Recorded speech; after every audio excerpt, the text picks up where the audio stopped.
Слушайте меня. Вот o'zbekский dingiz. Alloh roditsiya qilmagan, tug'ilmagan, lekin Alloh odamni человечествоni qumdan yaratgan. Вот. Endi Rossiyaniki o'tamiz, qarang. Rossiyada bitta taxtani olib turib, bundoq qo'yib, bunda человекка qo'yib qo'yishadi. Человекка yaratib. Человекка Rossiya shunaqa qildi. Unda kallasini bundoq qilyapti. Единственный в мире Amerikaga ham tushib, единственный в мире, Kitayda ham единственный в мире человечествоni Alloh yaratgan, qumdan yaratgan. Любой momentda забирать qilishi mumkin. Это bu 18+ emas bu. Просто не надо bu yerda tashish. Hamma narsani Alloh yaratgan. Alloh o'zbeklarda bor. Butun mirni yaratgan, bizga adovat qilgan. Biz o'zimizni bayroqlarimizga ega bo'lgan, o'zimizni dinlarimizga ega bo'lgan.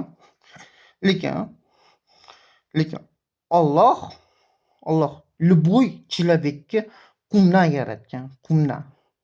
Любой yigitga o'girib mana isloshit qilishingiz mumkin. Tushunib olasizlar shunda mani. Bularda чистейшая политика. Это не угроза. Вот.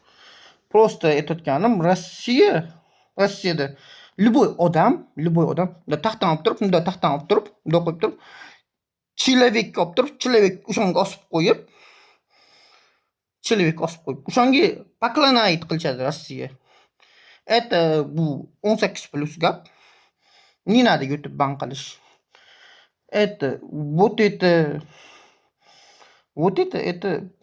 не понимаю россияна. Как вот так делает? Lekin человекка одного odam yaratgan, одного. O'zi roditsiya qilmagan, tug'ilmagan.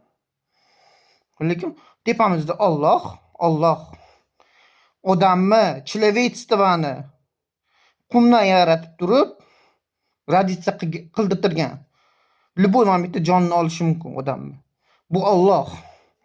Biz человечествоni qo'liga bergan mana shunaqa narsalarni yaratish uchun. Alloh. Вот. O'zbeklarga bizga доступный qilib berilgan, biza tan olgan narsa bitta. Alloh. Вот. Единственный мир hamma человекка yaratgan bu Alloh. Alloh o'zi больной